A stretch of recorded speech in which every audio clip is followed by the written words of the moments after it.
But when you started off, of course, that was a time when there was a film stock and people were primarily working on films.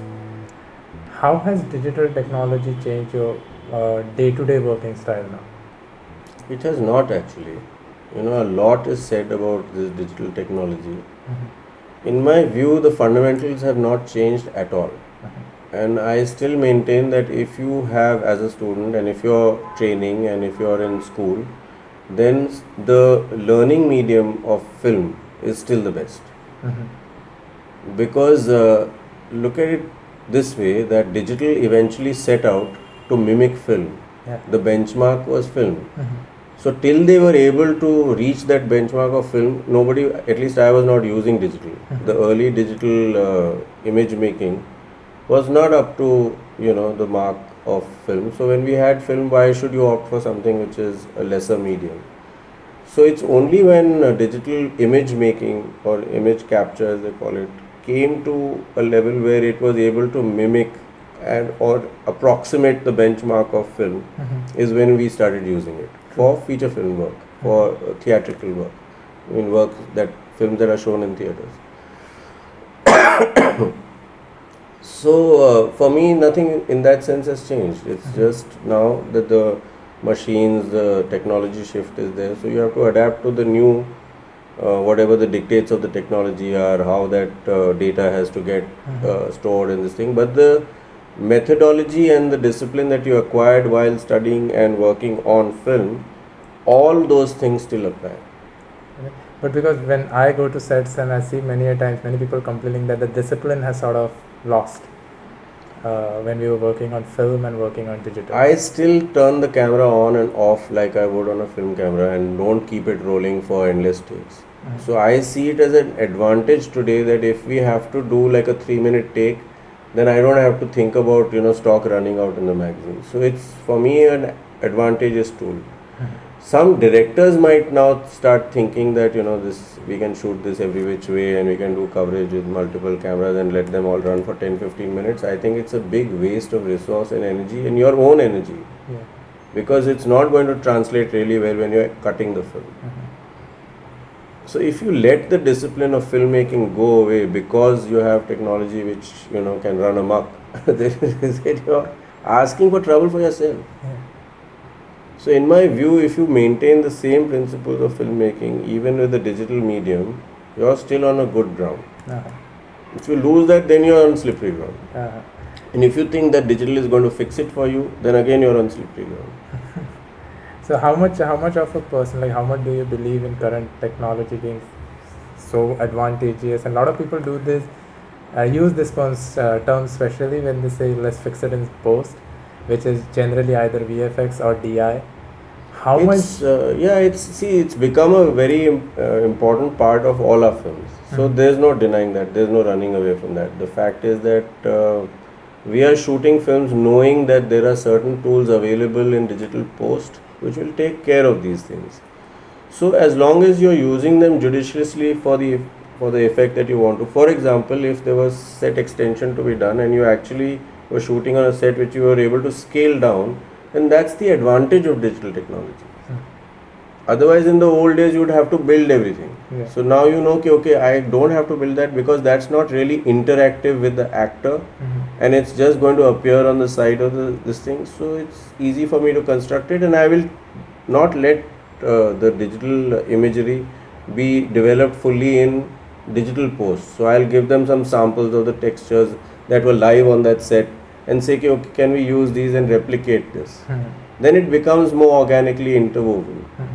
So I actually don't shy away from the fact that we have now newer tools and that you have to use them, but you use them effectively and you're still doing okay. I can see that there is a danger of becoming lax and saying okay, all this can be done later and all that kind of thing. Some of it is going to seep, except I'm not being very holy here when I say some of that I also I won't flag everything, every light to its T, because I know that it's manageable, or in my digital grading I can take care of certain things. So knowing your technology and using it to your advantages, I don't think for me as slipping of the discipline. Sure. It's still my having to know that technology fully, of what I can do with it, and then applying it on the ground. If it makes my work more efficient, faster, or less complicated, then it's an advantage on the shooting floor. True. I'm maximizing my time with with the actors and with the narrative going forward and all that kind of thing, and I'm making the rest happen while I'm in the digital studio. I don't see it as a limitation, but I see that yes, there is a danger that it could become a tool for letting things slip away. Okay. Gordon Willis used to say, less is always more. So do you believe in that theory? For example, if we talk about lensing. I feel that it's more about a way of life, that thing. So coming from, let's say, middle class background, for me less is always more, because you have to make value with every little thing that you have. And that's something that we've grown up with. And I think it sort of informs what I do also. I don't like to over intervene and make something more complicated than it needs to be. So that simplifying your approach to your work automatically makes it economical. So you use resources also then judiciously. Now if you take this into, let's say, like an aesthetic consideration for a film, then I would say, the fewer lenses that you use would probably give the film a more consistent look and feel. So that would take the viewer through the film more simply.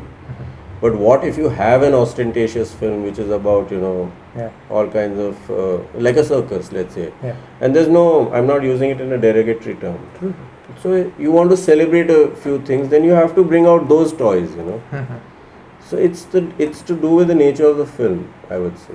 Okay. So if I can't say that I'll shoot Fast and Furious with one camera and 4 lenses, True, very true. Another thing, when technique versus style, that's the question that always comes. Do you give more importance to the technique with which your film unfolds, or do you go with?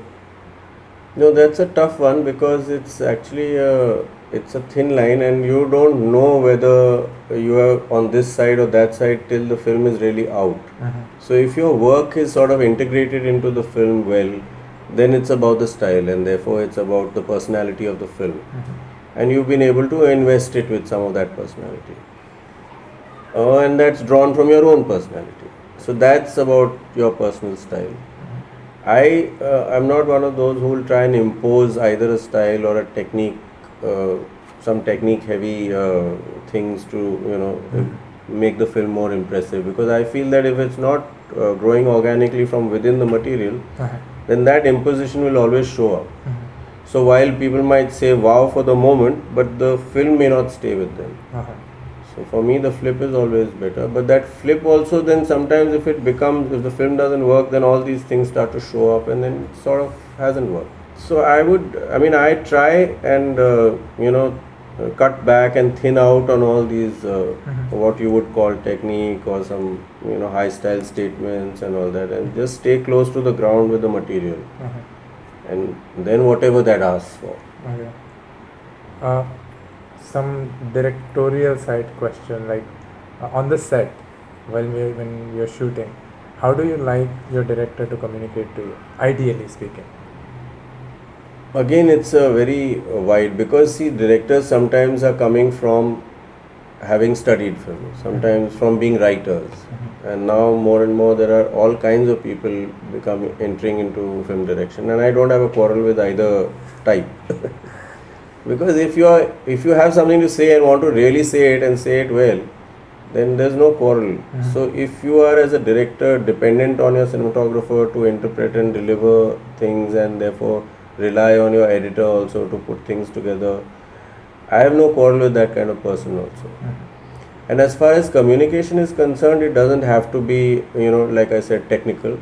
But there has to be good communication between the director and the cinematographer, even if it is nothing said.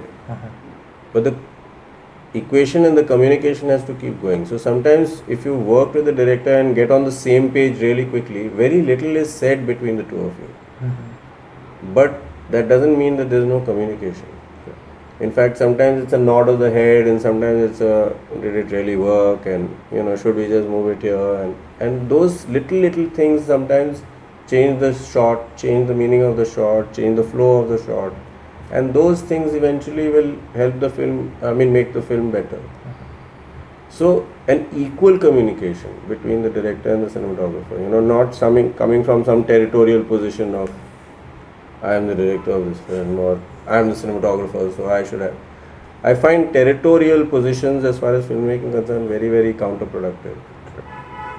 You've also worked you also made your own movie as a director. So in Not those so good. situations, how were you communicating with your cinematography team? I was actually relying on my cinematographer a lot because I didn't realize that the direction would be such a preoccupying thing. So it really takes a lot of energy of yours to get the whole action organized, to get actors on the page, and to bring the whole. And I was working with a large ensemble cast. So, and each one of them was really a talented actor. So luckily my work was very simple because these guys knew exactly what they had to do once they had the pages. Yeah. But your mindset shifts. So I was preoccupied with a whole lot of other things vis-a-vis the filmmaking process, and I was totally reliant on my cinematographer on the day to bring up all the, like I said, all this back rear end stuff about how to visualize it. Is the breakdown working? Did that performance work? Even all those things are small communications between director and cinematographer. Have any actors ever interfered with your work? No, not really. I can't think of any obvious example like that. Except once when I was asking Salman to come at 7, he said, forget it. I don't look good at 7 a.m. But then the fact is that he came by 7:30. So I've actually had a good equation, and then I realized that there was a reason why he was saying that he'd rather come at 11 or something. There was a reason for that, and also that he honored the fact that if he came in at 7:30, then that scene would get done in 2 hours, and that's what happened. So I feel everybody on the set, including actors, meaning like top stars down, everybody has a sense of, okay, is this guy knows his job, and if he's talking sense, then everybody comes onto the page, onto the same page, and that's really easy. But if they feel that no, this is just some game that you're playing or this thing, then that also gets caught out really quick. No, let's not do this tomorrow. I mean, let's not do this today, let's do it tomorrow. Now you can get caught out on that very fast. Yeah. That whether it's just some, not really a filmmaking issue. True. Now, you have been working for last, 23 years now? Maybe more. Yeah, maybe more. I'm like 23 are the counted. Counted, yes. Okay. Yes. So, how do you see the state of not just cinematography, but the entire filmmaking in India?